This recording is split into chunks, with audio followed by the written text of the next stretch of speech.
में कुछ लम्हों को लफ्ज़ मिल जाएं तो ख्यालों की आवाज़ बन जाते हैं। हम आपको अपनी कहानियों के ज़रिए ऐसे किस्सों से रूबरू कराने जा रहे हैं जो आपको ज़िंदगी के कई रंगों का एहसास कराएंगे।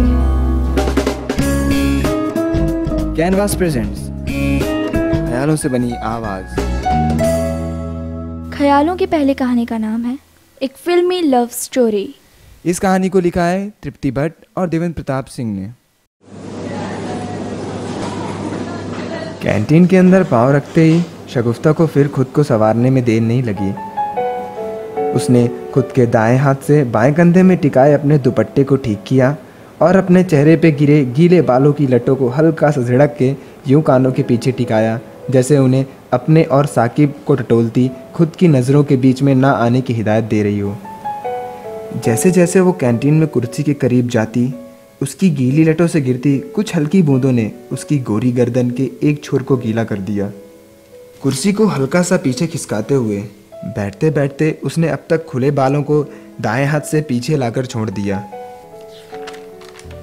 ऐसा करते हुए बालों से टपकी कुछ बूंदों ने उसके चेहरे को भी छुआ। काजल से भरी उसकी बड़ी बड़ी आंखें अब तक आधा कैंटीन टटोल चुकी थीं कि अचानक उसके सामने किसी ने अपनी मौजूदगी दर्ज कराई। देखा तो रितु थी, उसकी सहेली। रितु शगुफ्ता की सहेली के साथ साथ शगुफ्ता और साकिब की मिसरी सी मीठी सी अनकही लव स्टोरी में इमली का काम करती थी, तो अपने मिजाज के कारण भी उसको शगुफ्ता का हर रोज यूं नज़रों की लुक्का छिपी का खेल खेलना पसंद नहीं आया। अब तक अपनी दोस्त रितु की मौजूदगी को वेलकम करने के लिए शगुफ्ता खड़ी हो चुकी थी कि रितु अपने तीखे मिजाज के मुताबिक बोल पड़ी। जी आपने क्यों जहमत उठाई, हमारी खुशामदी करने के बहाने शाकिब मियाँ को खोजने की जरूरत नहीं है, खड़े खड़े हम ही लाइव कमेंट्री दे दिया करेंगे। शगुफ्ता ने एक पल के लिए अपनी बड़ी बड़ी आंखों से ज़मीन को यूं देखा मानो कुछ अनकहा सा सच रितु ने बयां कर दिया हो। पर शगुफ्ता भी क्यों कम निकले, छूटते ही बोली, दोस्त हो तुम हमारी, पूरे लखनऊ से पूछवा दें, खुद क्यों नहीं बोल देती कि भरोसा नहीं रहा हम पे। शगुफ्ता रितु की आंखों में आंखें डाल के ये अल्फाज इतनी गहराई से बोल गई कि रितु के पास कुछ बोलने को बचा ही नहीं। बस झक मार के इतना ही बोल पाई, अब देखो बात ना बढ़ाओ और बैठ जाओ। दोनों बैठे ही थे कि रितु बड़बड़ाने लगी। मुआ थोड़ी देर से नहीं आ सकता था। शगुफ्ता ने अपनी बड़ी बड़ी आंखों को और बड़ा करते हुए रितु को देखा और बोली, क्या कोई दिमागी चोट लग गई है क्या, अब क्या बड़बड़ाने लगी। अपने हाथों को टेबल में टिकाए रितु बोली, आ गए तुम्हारे साकिब मियाँ, अब बोलो, पूछे पूरे लखनऊ से कि हम कौन है तुम्हारे। मुआ एक ही जवाब देगा, बॉडीगार्ड। शगुफ्ता ने रोज़ की तरह रितु की सारी बातों को अनसुनी करके बस एक ही बात सुनी, साकिब मियाँ आ रहे हैं। और साकिब की ओर मुड़ने से पहले रितु से हल्की सी मुस्कुराहट भरे चेहरे से पूछा, हम ठीक तो लग रहे हैं ना। और रितु ने रोज़ की तरह ही जवाब भी दिया, हाँ हाँ हूर की परी दिख रही हो। साकिब शगुफ्ता से कुछ कदमों की दूरी पर ही था कि शगुफ्ता ने झटके से अपनी गर्दन घुमा के साकिब की ओर देखा। साकिब को देखते ही अब तक हल्के मुस्कुराए चेहरे में थोड़ी और जान आ चुकी थी। हल्की नीली जीन्स और बैगनी रंग के खादी कुर्ते में साकिब की एक अलग ही शख्सियत दिख रही थी। ऐसा क्या खास था उसमें, कैंटीन में मौजूद सभी लड़कों जैसा आम ही तो था, पर उसकी चमकती हंसती हुई हल्की भूरी आंखें और हंसमुख चेहरा उस आम से दिखने वाले शख्स को भी खास बना दिया करते। साकिब ने अपनी नज़रों को शगुफ्ता की ओर घुमाया। उसने शगुफ्ता की बड़ी बड़ी आंखों की ओर देखा और प्यार से अपनी भौहें उठाते हुए हल्का सा मुस्कुराया। ओ हाय साकिब, कैसे हैं मियाँ, सुना है इस बार कॉलेज के एनुअल फंक्शन में कुछ धमाका करने वाले हो। साकिब और शगुफ्ता के बीच में आई साकिब की दोस्त शाजिया ने पूछा। ओह हाय शाजिया, हाँ ख्याल तो कुछ ऐसा ही है, अब देखना ये है कि ये ख्याल कितना कामयाब होता है, साकिब ने शाजिया को मुस्कुराहट के साथ जवाब देते हुए कहा। पीछे बैठी शगुफ्ता को, जो अब तक रितु की ओर मुड़ चुकी थी, बिना कोई आवाज़ किए शांति से ये बातें सुन रही थी कि रितु शगुफ्ता के कान के पास आकर फुसफुसाते हुए बोली, ये कान लगाए चोरों की तरह बातें सुन रही हो, तुम ना अपना मिजाज बदलो वरना पगला जाओगी। शगुफ्ता ने रितु को घूरते हुए यूं देखा मानो बोल रही हो, हर बार गलत वक्त पे मत बोला करो। यहाँ इन दोनों सहेलियों की तीखी गुफ्तगू चल ही रही थी कि पीछे से साकिब मियाँ कब के निकल गए दोनों को पता ही नहीं चला। देखो चले गए साकिब, हम ढंग से उन्हें देख भी नहीं पाए। शगुफ्ता ने अपने गुमसुम चेहरे से ज़मीन की ओर देखते हुए बोला, देखने के अलावा तुम करती भी क्या हो? बस हमारे सामने बैठ के शेरनी बनी फिरती हो और अपने कारण हमें भी इतनी जल्दी कॉलेज की इस मनहूस कैंटीन में बुला लेती हो जैसे शहनाइयाँ बजवाने वाली होंगी। ऋतु ने शगुफ्ता को झेपते हुए कहा। फिर उसका हाथ पकड़कर उसे कुर्सी से उठा के बोली, तुमसे इजहार मोहब्बत तो होगा नहीं, पर वो जो कॉलेज का डीन है ना, हमें इस कॉलेज से निकाल देगा और हम डीन की उस महफिल में शामिल नहीं होना चाहते। तो मोहतरमा चलो अब। ऋतु के जबरन ले जाने का नतीजा ही था कि दोनों सहेलियां आज समय रहते जियोग्राफी की क्लास में पहुंच गई थीं। यहाँ जियोग्राफी की क्लास बहुत इंटरेस्टिंग होती है। सबका टैलेंट इसी क्लास में बाहर आता है। जहाँ एक और आधी क्लास मिसेस स्वामी के लेक्चर को इतने ध्यान से अपने कानों में डालती है कि उन्हें अपनी बंद आँखों के सपनों को देखने से ही फुर्सत नहीं मिलती, तो वहीं कुछ और खिड़की के बाहर अपने आने वाले फ्यूचर को देखते हैं। क्लास में इतना ही नहीं, बेंच के नीचे से पर्ची में लिखे फरमानों को दो कोनों में बैठे जुदा आशिक पूरी एक रो को पार करते हुए भेजते हैं। तो वहीं शगुफ्ता जैसी कुछ अनकही लव स्टोरीज के आशिक बाहर अपने मिस्टर और मिस राइट को ढूंढते हैं और मिल जाने पे बस आहें भरते हैं। शगुफ्ता की निगाहें खिड़की के बाहर अब भी साकिब मियाँ को ही ढूंढ रही थी कि क्लास में मिसेस स्वामी की आवाज़ कानों को कुछ बदली बदली लगी।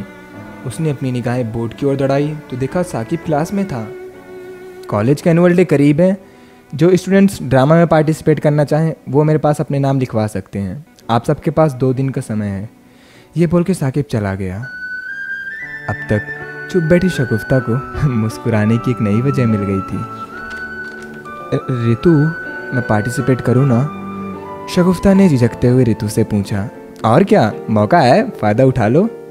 ऋतु ने इस बार मुस्कुराहट के साथ जवाब दिया। कॉलेज खत्म होते ही शगुफ्ता सीधे अपने घर गई। अपने रूम में बैठे बैठे अगले दिन के बारे में सोचने लगी। इतने में उसकी अम्मी उसके कमरे में पहुंची और पानी से भरा ग्लास शगुफ्ता की ओर बढ़ाते हुए बोली, शगुफ्ता बेटा, कल घर में ही रहना, कुछ ज़रूरी काम है। आधा ग्लास पानी पीने के बाद शगुफ्ता एक सांस में बोली, क्या, कैसा काम? ना बाबा, इस हफ्ते एक भी छुट्टी नहीं चलेगी। फिर प्यार से अम्मी का हाथ पकड़ते हुए बोली, अम्मी अगले हफ्ते नहीं चलेगा? अम्मी ने शगुफ्ता को प्यार भरी नज़रों से देखा, फिर उसका माथा सहला के बोली, बेटा तेरी ज़रूरत है, वैसे काम तेरे बगैर भी हो जाएगा, पर तू रहेगी तो अच्छा होगा। शगुफ्ता ने अम्मी की ओर देखते हुए कहा, अम्मी कल से एनुअल फंक्शन की तैयारी शुरू हो जाएगी और मैं भी ड्रामा में पार्टिसिपेट करूंगी, इसीलिए बोल रही हूँ। अम्मी ने शगुफ्ता का माथा चूमा और बिना किसी शिकायत के बोली, ठीक है बेटा, कोई बात नहीं। उस पूरे दिन अम्मी शगुफ्ता को नई नई बातें बताने लगी, जैसे खाने की कुछ रेसिपी, सुबह जल्दी उठना और भी बहुत कुछ। हालांकि ये बातें शगुफ्ता कई दफ़ा उनसे सुन चुकी थी, पर आज अम्मी के तेवर कुछ अलग ही लग रहे थे। पूरी रात आज अम्मी ही शगुफ्ता से बतियाती रहीं, वरना शगुफ्ता अपने आगे कहाँ किसी को बोलने का मौका देती है। अगली सुबह 6:30 बजे अम्मी शगुफ्ता के कमरे में गई तो देखा शगुफ्ता सुकून से ऐसे सो रही थी मानो कोई छोटा सा बच्चा सो रहा हो। अम्मी उसे देख के मुस्कुराई, फिर उसके पास गई और माथा सहलाते उसे जगाने लगी। शगुफ्ता जाग जा बेटा, आज बहुत काम पड़ा है। पर शगुफ्ता हर दिन की तरह 10 मिनट और सोने का वायदा करके 15 मिनट तक सो ही रही। अम्मी भी अपना काम करने लगी। अचानक खबड़ खबड़ की आवाज़ से उसकी आंखें खुली। अल्लाह, अम्मी सुबह सुबह तो ये कामों को बख्श दिया कीजिए, उसने हल्के चिड़चिड़े अंदाज में कहा। बेटा अगर मैं नहीं करूँगी तो आसमान से तो परी आएगी नहीं ये काम करने को। अम्मी ने मुस्कुराहट के साथ अपनी बात कही और फिर से अम्मी अपने काम में लग गई। शगुफ्ता की बिखरी किताबों को समेटा, ड्रेसिंग टेबल को साफ़ किया और फिर कमरे की खिड़कियाँ खोलीं। चेहरे पर हल्की रोशनी और कानों में आवाज़ पड़ने से शगुफ्ता की नींद टूटी और वो अपने ही बिस्तर पर बैठ गई। अम्मी आज ये सुबह सुबह क्या लगा रखा है? शगुफ्ता आँख मलते हुए बोली। अम्मी ने खिड़कियों की धूल साफ़ की और जवाब दिया, बताया था ना कल। इतना कहते ही अम्मी शगुफ्ता की ओर मुड़ी और बोली, शगुफ्ता अब आलस छोड़ो, तुम्हें कॉलेज के लिए भी तैयार होना है। शगुफ्ता अपनी अम्मी का हुक्म मानते हुए कॉलेज की तैयारी में लग गई। दूसरी तरफ अम्मी ने घर का काम ख़त्म किया और किचन की ओर रुख किया। शगुफ्ता नहा के बाहर आई और अपनी जुल्फ़ें संवारने लगी कि किचन से आती बेहतरीन खुशबू से वो अम्मी के पास किचन में जा पहुंची। आज कुछ खास है, तभी तो हमारी अम्मी इतनी मेहरबान हो रही हैं, कहकर शगुफ्ता ने अम्मी को प्यार से गले लगाया। अम्मी ने शगुफ्ता की ओर नाश्ते की प्लेट बढ़ाते हुए जवाब दिया, हाँ खास तो है, हो सके तो घर जल्दी आ जाना। अम्मी पॉसिबल नहीं है, शगुफ्ता ने अम्मी को जवाब दिया। नाश्ता खत्म करते ही शगुफ्ता ने रितु को कॉल किया, रितु हम घर से बस निकल ही रहे हैं, कॉलेज जल्दी पहुंचना। बात करने के बाद शगुफ्ता ने मेज़ पर रखे अपने बैग को उठाया और अम्मी को खुदा हाफिज़ करते हुए कॉलेज के लिए निकल गई। कॉलेज पहुंचते ही वो कैंटीन में जाकर बैठ गई। रितु का इंतज़ार करने लगी। 15 मिनट बाद रितु के आते ही इंतज़ार खत्म हुआ। हेलो शगुफ्ता, रितु ने शगुफ्ता के सामने आके कहा। आ गई मोहतरमा, शगुफ्ता ने रितु को टोंट मारते हुए कहा। फिर रितु ने मेज़ पर बैग रखा और कॉफ़ी लेने के लिए गई। वापस आकर उसने शगुफ्ता की ओर कॉफ़ी बढ़ाते हुए कहा, तुम ड्रामा में पार्टिसिपेट तो कर रही हो ना? और क्या, ज़रूर करेंगे, अपने मुस्कुराए चेहरे के साथ शगुफ्ता ने जवाब दिया। फिर कुछ देर बाद शगुफ्ता ने रितु से बेचैनी के साथ पूछा, रितु ये साकिब क्यों नहीं आ रहे? अब तक शगुफ्ता के साथ साथ आधा कैंटीन टटोल चुकी रितु ने जवाब दिया, अरे हमें क्या पता, कौन सा हम तुम्हारे साकिब मियाँ के पीए लगे हैं। रितु ने चिढ़ के शगुफ्ता की ओर देखा और फिर बोली, तुम्हारी ये फिल्मी लव स्टोरी ना हमारी समझ में नहीं आती। शगुफ्ता, जो रितु को बहुत कुछ सुना देना चाहती थी, अपने जज्बातों को काबू करते हुए बोली, तुम दोस्त हो ना हमारी, तो प्लीज़ पता लगाओ ना, बस 2 लोगों से पूछ लो, हम पूछेंगे तो कहीं किसी को शक ना हो जाए, प्लीज़ रितु प्लीज़। शगुफ्ता ने रितु से हाथ जोड़ते हुए फरियाद की। देखो इमोशनल ब्लैकमेल ना किया करो, 36 बार समझा चुके हैं, देखो आखिरी बार एहसान कर रहे हैं। हर बार की तरह रितु इस बार भी शगुफ्ता पर आखिरी एहसान करने के लिए अपनी कुर्सी से उठी। रितु ने अभी कैंटीन के बाहर कदम ही रखा था कि उसे साकिब की दोस्त शाजिया दिखी। शाजिया हाय, रितु ने शाजिया को देखते हुए कहा। हाय, शाजिया ने भी जवाब दिया। फिर रितु ने पूछा, साकिब आज आएंगे? हमारी क्लास से कुछ स्टूडेंट्स को ड्रामा में पार्टिसिपेट करना है। साथ के साथ रितु ने सफाई दे डाली ताकि शक ना हो पाए। नहीं, साकिब तो नहीं आ रहे, उनको कुछ ज़रूरी काम है। शाजिया रितु को बताकर वहाँ से चल पड़ी। रितु शगुफ्ता के पास गई और साकिब के ना आने की खबर दी। पूरा दिन साकिब को ना देखते हुए कब गुजरा पता ही नहीं चला। कॉलेज से घर पहुंचकर शगुफ्ता बिना कुछ खाए ही सो गई। शाम को जब वो जगी तो देखा घर आज और कुछ दिनों के मुकाबले ज़्यादा हलचल भरा लग रहा है। इससे पहले वो कुछ और सोच पाती, अम्मी उसके पास आकर बैठ गईं और बोली, शगुफ्ता बाहर आ जाओ, हमें और अब्बा को तुमसे कुछ ज़रूरी बात करनी है। अम्मी का हुक्म मानते हुए 10 मिनट में शगुफ्ता सबके सामने हाजिर हो गई। अब्बा ने अम्मी की तरफ देखा और अम्मी ने ना जाने किस बात की रजामंदी में सर हिलाया। अब्बा ने शगुफ्ता की ओर देखा और अपनी बात जारी की, बेटा हम कोई दबाव नहीं बनाएंगे, जो तुम्हारी मर्जी हो वही करना। बीच में शगुफ्ता बोल पड़ी, पर बात क्या है? बता रहा हूँ, देखो आज अंसारी साहब के घर से तुम्हारे लिए रिश्ता आया है। उनका बेटा भी पढ़ रहा है। ना सिर्फ उनके बेटे को तुम पसंद हो, बल्कि उनके घर वालों को भी तुम बहुत पसंद हो। अब्बा ने शगुफ्ता के सामने अपनी बात रखी और आखिर में कहा, अब तुम बताओ तुम्हारा क्या कहना है?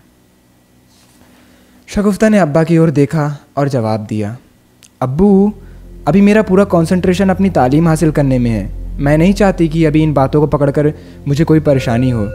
हालांकि शगुफ्ता अपनी बात खत्म कर चुकी थी, पर उसके मन में कुछ चुभ रहा था। साकिब को खो देने का डर। अभी तो उनका रिश्ता बना भी नहीं था, तो फिर बनने से पहले टूटने का डर उसे क्यों सता रहा था? अपने आंसुओं को आंखों तक ना लाने की बहुत कोशिश की थी उसने, पर उसकी बड़ी बड़ी आंखों से 2 आंसुओं के मोती गिर ही गए। अम्मी ने उसकी तरफ देखा और उसके सिर पर हाथ रखते हुए बोली, नहीं बेटा, अब्बू ने कहा था ना, कोई ज़बरदस्ती नहीं होगी, जो तुम कहोगी वही होगा। और कहते ही शगुफ्ता के सर को अपने कंधे पर टिका लिया।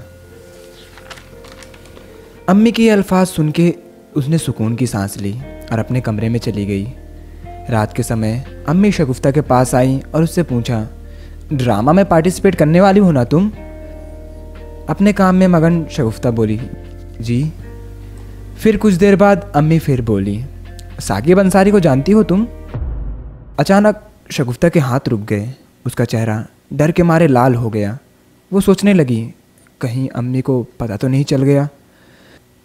पर अपने डर को जाहिर ना करते हुए बोली, हाँ, वो डायरेक्टर हैं हमारे प्ले के। कैसा लगता है तुम्हें? अम्मी ने फिर पूछा। डर के शगुफ्ता ने जवाब दिया, ठीक है, हमें तो बहुत पसंद है। अम्मी के ये लफ्ज़ सुनते ही शगुफ्ता अपनी अम्मी को चौंक के देखने लगी। दरअसल साकिब का ही रिश्ता आया है तुम्हारे लिए, आज इसी कारण तुम्हें रुकने को बोल रही थी। अम्मी सफाई देने के अंदाज में बोली। शगुफ्ता बिना कुछ कहे अम्मी को देखती रही। उसे ऐसा लग रहा था कहीं ये कोई ख्वाब तो नहीं। अम्मी ने शगुफ्ता को चिकोटी काटी और बोली, सुन रही है ना? अच्छा, ये ख्वाब नहीं हकीकत है। शगुफ्ता ने अपना हाथ मलते हुए कहा। इतने में किचन से कुकर की सीटी बजी। सुनते ही अम्मी शगुफ्ता के बिस्तर से उठी और जाने लगी कि शगुफ्ता ने अम्मी को टोकते हुए कहा, हमें रिश्ता मंजूर है। ये सुनते ही अम्मी वापस आई और शगुफ्ता को गले लगा लिया। सुबह तक का इंतज़ार ना करते हुए शगुफ्ता ने ये बात रितु को रात को ही बताने का मन बना लिया। उसने रितु को कॉल किया। हेलो रितु। रितु ने जवाब दिया, हाँ शगुफ्ता बोल। शगुफ्ता ने अपनी बात जारी रखते हुए कहा। वो साकिब के बीच में रितु बोल पड़ी, तेरी फिल्मी लव स्टोरी फिर से शुरू मत कर। पर इस बार रितु की बात पर शगुफ्ता गुस्सा नहीं हुई, बल्कि हंस पड़ी और रितु को पूरी बात बताई। आखिर में बोली, इससे ज़्यादा फिल्मी और क्या होगी हमारी लव स्टोरी। कैनवास प्रेजेंट्स, ख्यालों से बनी आवाज़। तो जल्दी मिलते हैं अगली कहानी के साथ।